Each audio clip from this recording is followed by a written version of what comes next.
ሰላም ሰላም እንደምን አላችሁ ውድ ተመልካቾቻችን። አሁን የምትመለከቷቸው የአርጎባ የባህል ቡድን ናቸው።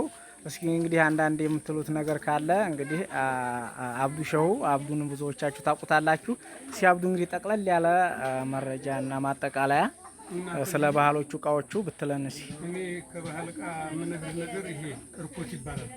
እርኮት ሲባል ያው ዝም ብሎ ጥቅሙ እሺ፣ እርኮት በጣም አዲስ እቃ ነው። እርኮት እሺ፣ ጥቅሙ ስሙ ብቻ ሳይሆን ይሄ እርኮት የሚባለው አባቶቻችን በፊት ቅድመ አያቶቻችን የሚጠቀሙበት ውዱ ይጠቀሙበታል። ሁለተኛ ደግሞ ወደ በረሃ መሬት ሲሄድ ውሃ አያሞቅም፣ ተደራርቦ ነው የሚሰራው፣ ተቆዳ ነው የሚሰራው እና ውሃ እንደማያፈስ ነው የሚታወቀው እና ይሄ እርኮት ተብሎ ለውዱ ይጠቀሙበታል። በረሃ መሬት ሲሄዱ ያው ውሃ ይዘው አያሞቅም፣ በጣም የሚያጣፍጥ እርኮት ይባላል። ከበሬ ቆዳ ነው የሚሰራው እና ደግሞ አሰፋፉ አትለየት ያለ ናት። ይሄን በጣም ትልቁ ገሻ ነው የሚሰፋው። ዝም ብሎ ያገኘ ሰው የሚሰፋው እና ዝም ብሎ ያገኘ ሰው የሚሰራው ሳይሆን ልዩ የሆነ የዚሁ ባለሙያ ሰው አለው ማለት ነው። አዎ አለው ባለሙያ። ይሄንን እያሰፉ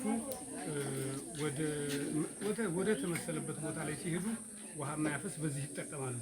ኦኬ፣ በጣም ደስ የሚል ነው። ሁለተኛ ወደዛ ስናልፍ አርጎባ ላይ እነዚህ የተማሪ ኢደ ጥበብና ውጤቶች ናቸው።